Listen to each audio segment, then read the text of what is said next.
kuljettajana. Jakki on täällä täynnä karvaa. Autona on ostoskärrystä rakennettu lehmä vai kuinka? Kyllä!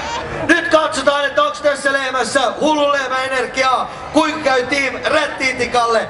Jos rata on vapaa, antaa mennä! Lähtöshow! Olkaa hyvät!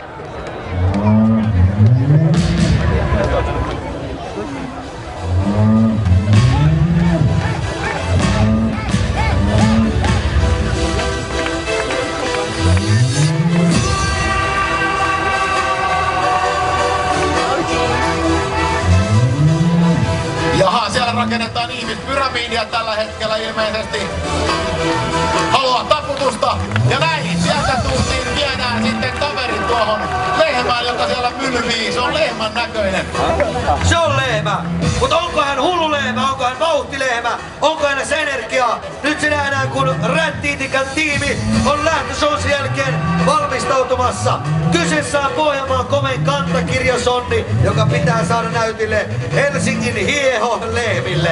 Nyt se päästetään vapaaksi. Täyttä sonni-energiaa tulee täältä! Todella nopea väliaika tähän ensimmäiseen.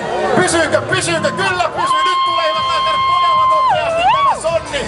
Rätti-itikka kuljettajana Joonatan Lahtela. Hyppyristä on menty ajat sitten tulla tää sikaan, niin nyt tulee todella nopea aika. Annetaan aplodeja hyvät naiset herrat.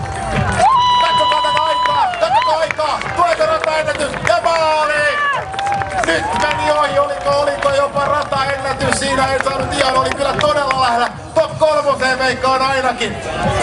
Rätti-itikka maalissa, mahtavaa! Rätti-itikan aika oli huikea. Onko kyse? Mutta te saitte hopeita, mutta eikö hopeakaan Rätti-itikalle voi? Te voititte hopeita ja teette hävinnyt pronssia. Toiseksi tullut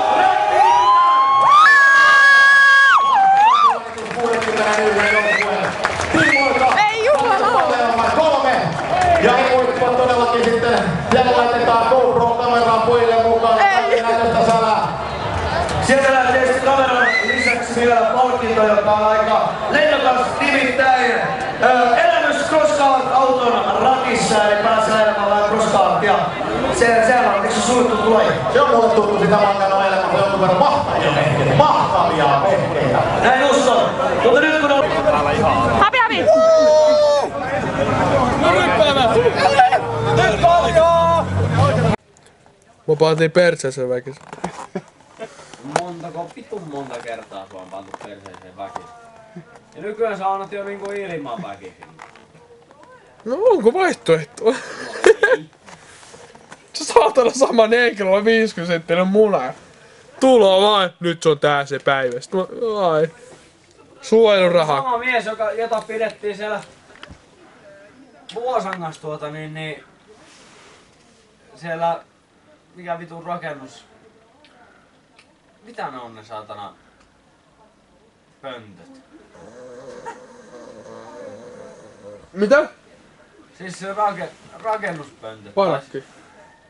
Parakki? Niin. Just niin. Niin. Niin sellainen pidettiin sellaista 3-metristä raiskaajahomoneekeriä. Jos meni asiat huonosti, niin se veti parulla perseeseen. Mitä siellä on pihan nyt? Mitä on?